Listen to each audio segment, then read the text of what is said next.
안녕하세요. 닥터 시와입니다. 오늘은 2차 세계대전 중 일본계 미국인의 강제 수용소에 대해 이야기를 해보겠습니다. 백악관 행정명령 9066호는 미국 대통령 프랭클린 루즈벨트에 의해 1942년 2월 19일에 서명되고 발표된 행정명령입니다. 전쟁부 장관이 승인한 이 명령에 의해 일본계 미국인, 독일계 미국인, 그리고 이탈리아계 미국인을 격리 수용하기 위해 특정 장소에 수용소를 건설하고 군사지역으로 지정할 수 있도록 하였습니다. 이에 따라 일본계 미국인도 수용소에 억류되는 상황이 벌어졌는데요. 특히 미국의 서부 해안지역, 로스앤젤레스나 샌프란시스코 등지에 살던 일본인들은 살던 집, 가구, 옷가지 등등 대부분 개인 자산을 그대로 두고 간단한 여행객 짐과 같은 물건을 들고 수용소로 향하게 됩니다. 살던 곳에서 추방된 서부 해안 지역의 일본계 미국인들은 대부분 우선 군대가 운영하는 임시 집합센터라고 불리는 곳으로 가게 되는데요. 집합센터 주변의 야외 경기장이나 경마장 등 원래 있던 시설 주변에 머물게 되는데 많은 구류자가 여기서 지내는 2, 3개월간은 야영을 하듯 맨 땅 위에서의 생활을 강요당합니다. 그런데 왜 이런 일이 벌어진 걸까요? 그건 바로 제2차 세계대전 중 일본이 미국 하와이에 진주만 공격을 가했던 게 발단이었습니다.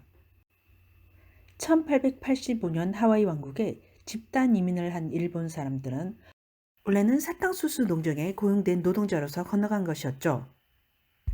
그런데 일이 너무 고되다 보니 미국 본토로 건너가서 철도 공사나 식품 캔을 만드는 공장, 농장 등에서 일을 했습니다. 그러게 일본은 뭐하러 같은 일본 이민자도 많은 하와이의 진주만을 공격해서 이 사단을 만든 걸까요? 일반적으로 일본군이 진주만을 공격한 것은 중국과의 장기전을 대비해서 전쟁 물자를 조달하기 위해 인도 차이나를 점령하고자 했는데 당시 미국 식민지였던 필리핀에서 메가더 장군이 떡 버티고 있고 그 미국에게 물자를 조달하는 곳이 하와이였기 때문이라고 알고 있죠. 그렇지만 그게 다가 아닙니다.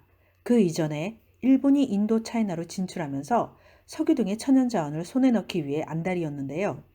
준비된 독일 나치와 싸우는데 고전 중이던 영국이 여러 번 군사 요청을 하는데도 미국은 영국의 군수 물자만 대며 돈을 벌면서 중립을 지키며 참전을 거부하고 있었죠. 1941년 7월 미국, 영국과 기타 서양 국가들은 일본의 인도 차이나 점령에 대응하여 일본 자산에 대한 동결과 일본 석유 공급의 80%를 차지하는 미국의 석유 금수 조치를 시행합니다. 일본군은 석유 금수 조치를 전쟁 선언으로 받아들입니다.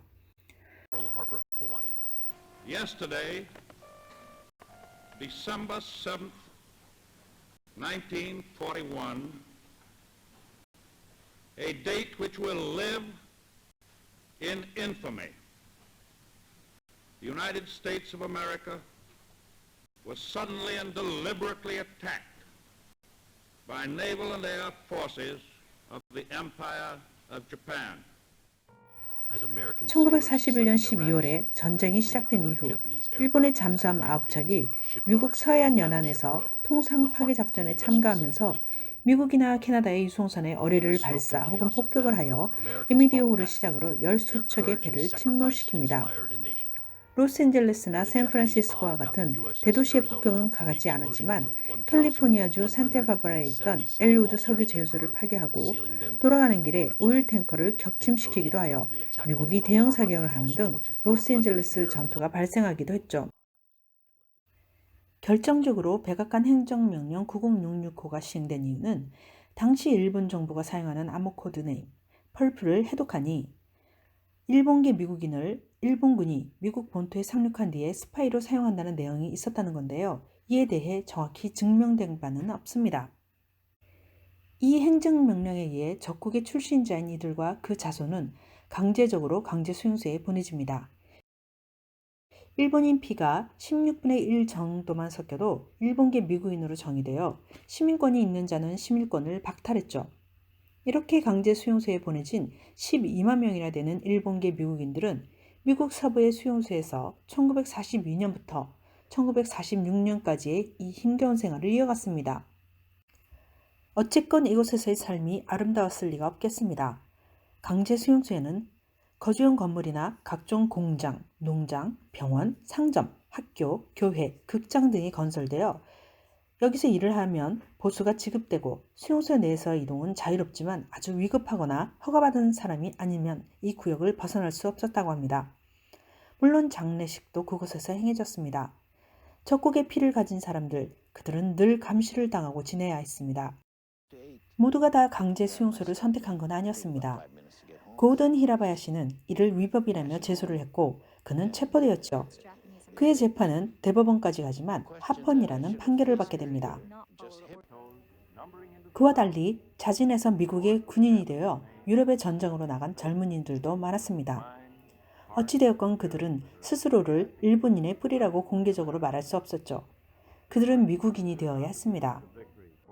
제2차 세계대전 이후 1944년 12월 루즈벨트 대통령의 행정명령 90665의 중단을 선언함에 따라 수용자는 모두 풀려났으며 모든 캠프는 1946년에 문을 닫습니다. 종전 후 몇 년간 감금되었던 일본계 미국인들은 삶을 다시 이렇게 세워야 했습니다.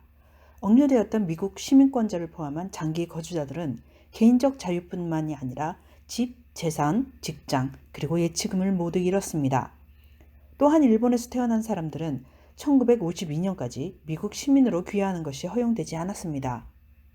일본계 미국인의 삶은 전쟁 중이나 전쟁 후나 많은 차별에 시달렸을 것은 쉽게 상상이 가죠.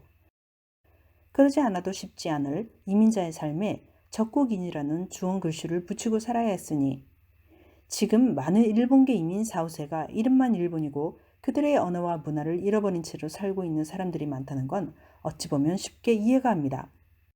1976년 2월 19일 미국 대통령 제럴드 포드는 행정명령 90665를 폐지합니다. 1980년에 지미 카터 대통령은 전시 재배치 및 민간인 구금 규명위원회 CWRIC의 창립을 위한 입법안에 서명합니다. CWRIC는 행정명령 90665와 그에 관련된 전시명령, 그로 인한 서부의 일본계 미국인들과 프리빌로프 제도에 알래스카 원주민들에게 준 영향에 대한 정부 연구를 수행하도록 임명하였고 1982년 12월에 CWRIC는 연구 결과를 Personal Justice Denied 라는 이름의 책으로 발행하였으며 일본계 미국인의 억류는 인종적 편견, 전쟁 히스테리, 그리고 정치적 리더십의 실패가 기반이었다고 정의하고 있으며 군사적 필요성으로도 정당화되지 않았던 것으로 결론을 내립니다. CWRIC는 정부의 공식적인 사과와 각 생존자에게 $20,000의 보상을 지불하는 등의 법적인 구제를 권장하게 됩니다. 또한 이러한 일이 다시 일어나지 않을 것을 명확히 하기 위해서 공공교육기금이 설립됩니다. 1988년 8월 10일 로널드 레이건 대통령은 CWRIC의 권장사항에 따라 시민자유법의 입법을 위한 결의안에 서명합니다. 1989년 11월 21일 조지 부시 대통령은 1990년에서 1998년 사이에 배상금을 지불하도록 하는 예산안을 체결했죠. 이에 따라 1990년에 살아남은 억류자들에게 개별적으로 배상금과 사과의 편지가 보내지기 시작합니다. 일본인들은 스스로 일으킨 전쟁에 먼저 공격을 해서 피해를 입혀놓고도 미국으로부터 사과를 받고 배상을 받았는데 우리의 강제징용 피해자들분과 위안부 할머니들에 대한 사과와 배상에 억지를 부리는 저 행태는 도대체 무엇일까요? 저는 일본에 시기를 달리해서 총 18년을 살았지만 일본 사람들이 이익과 권력에 따라서 가치관과 윤리관의 기준이 되는 중심축이 바뀌는 모습은 정말 오랜 세월을 노력해도 이해가 가지 않네요. 오늘은 여기까지 하겠습니다. 감사합니다.